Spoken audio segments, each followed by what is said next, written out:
Hey everybody, welcome to our weekend check-in video for PSY-45 Research Methods for Saturday, September 30th. Just going to go over a few reminders and things like I always do to help you stay on top of things. So let's get started.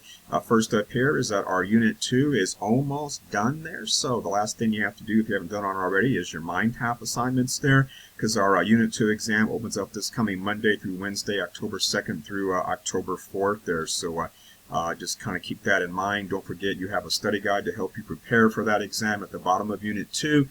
Pay careful attention to those two items on the study guide that you'll find italicized with asterisks all around it.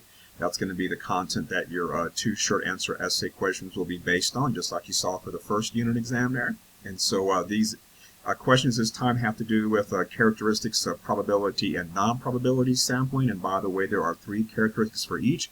But the cool thing is that if you memorize the 3 characteristics for one of those methods, you automatically know the 3 characteristics for the other method because they're basically opposites of each other. And the other thing you need to know is in Chapter 7. It has to do with how do you control compounds. Those 3 methods that I detailed there in lecture, as does your textbook there, holding things constant, matching, and randomization or random assignment. So make sure you can describe how those work to control compounds there.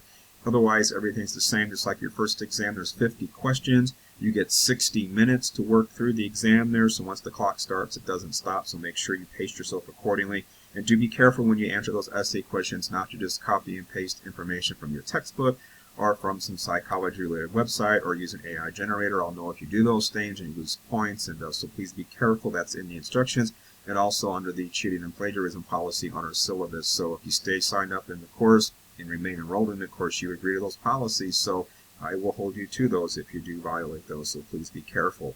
Your mind tap assignments, as I said a moment ago, those are going to be due right before the exam opens, chapters 5 through 7, on Sunday, October 1st by 11:59 p.m., so make sure you get those turned in by that time. And so also, too, recently we just had our Chapter 7 quiz and discussion.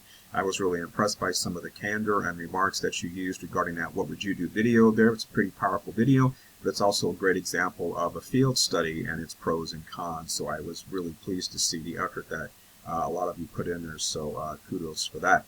Next up here, just a reminder that your outline, the second part of your APA-style literature review paper, is coming up soon. It's coming up next Thursday, October 5th. You'll find the instructions in the dedicated APA Literature Review module below Unit 5 on our Canvas course page. You'll scroll down all the way past Unit 1, 2, 3, 4, 5. There you'll see the APA module. Open up the instructions for Component 2, which is the outline. Just like you saw for the first component, when you open up those instructions, you'll see a little short how-to video there at the top.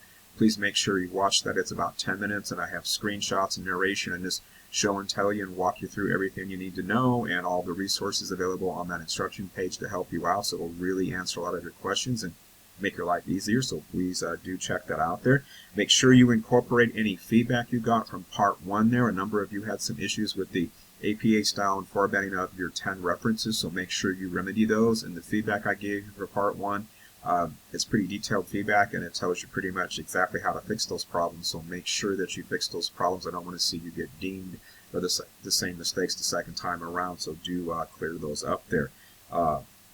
Also there too, when you use the Pocket Guide to APA style as one of your resources there. Remember, your Pocket Guide is in the MindTap platform, so go down below Chapter 15 on MindTap.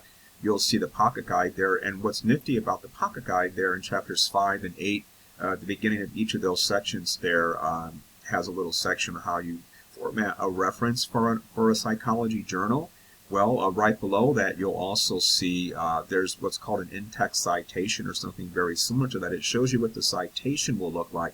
Normally, that's the author name or names enclosed in parentheses with the year of publication and a page number if you're quoting, if there is a page number available. So do take a look at that. And speaking of that, make sure you take a look at all the sample outlines I provided for you. There's a whole bunch of them this time as far as samples. Kind of like the good and the bad and the ugly. Some are really great and some are not so great. I wanted you to see samples of each so you can really strive to do your best there, but do take a look at how the citations are handled there too, so you do those things properly. And make sure that you incorporate every one of your 10 APA style references there. You're going to be actually doing some writing in this outline, not the final paper, but putting the structure of it together. And so when you cite your sources, make sure you cite every one of your 10 references at least one time, and do not cite sources that you don't have in your list of references. Ultimately, this is going to be a review of the actual literature. That means the literature you found. What you found is detailed in your list of 10 references. That's what you need to focus on. So please don't have citations for sources that you do not have in your references. That's a no-no, so be careful about that. And by the way, you are not married to your original list of 10 references. During the writing process, you may find that, well, you need to throw out a reference you thought was going to be helpful. Just make sure you replace it with another, actual research article there. So you can certainly add to what you have. You can replace them. Just make sure that there's at least 10 peer-reviewed actual research studies, and you're good to go. Let's see here. Also in Chapter 7, I just wanted to mention, getting back to that for a moment there, there's a little link there in the chapter information in our course unit there for Chapter 7 about the placebo effect. It's a really great video from CBS News. It's not very long. It's really fun to take a look at there. It'll really blow your mind about what you thought placebos do and don't do. It's really changing how we think about placebos there. Next up here is at Unit 3. Is going to open up Tuesday of next week there, so October 3rd. It covers 3 chapters again, chapters 8, 9, and 10. This is a bit of a shorter unit, and you're going to find that the due dates are a bit more compressed there too. For example, both the discussions and quizzes for chapters 9 and 10 are going to be due on the same Friday. That's going to be Friday, October 20th. So it's a little ways out there, and I will send a reminder announcement about that just in case you missed it there. But this is where we're going to compress things just a little bit there, but you should be okay. And of course, you can always work ahead once the unit actually opens up there. Next up here, just a bit of housekeeping, that the last day to drop this course, or any course you're taking this full fall semester, is this coming Friday, October 6th. That's posted there on the syllabus, and you will get an announcement to remind you about that too. So if you're taking any class at all this fall, and you decide you don't want to be in there anymore, make sure you officially drop yourself. Don't just stay enrolled and stop doing the work, as you will get a letter grade regardless, because you're going to remain registered in the course, and we have to give you a letter grade at that point. We can't give you a W after that point, so please make sure that you act accordingly regarding whatever plans you have for the rest of the semester. And that's pretty much everything I wanted to say. We have our live session this coming Tuesday at 11 a.m. Remember, it's not a lecture, it's just open office hour. So if you want to come by or drop by and ask me something, I'll be there hanging out to answer your concerns, whatever they might be. Otherwise, good luck studying for your exam. Good luck working on your outline. Otherwise, if you need anything, reach out via email on Canvas, and I'll be glad to get back to you. And take care until next time. See you then. Bye-bye.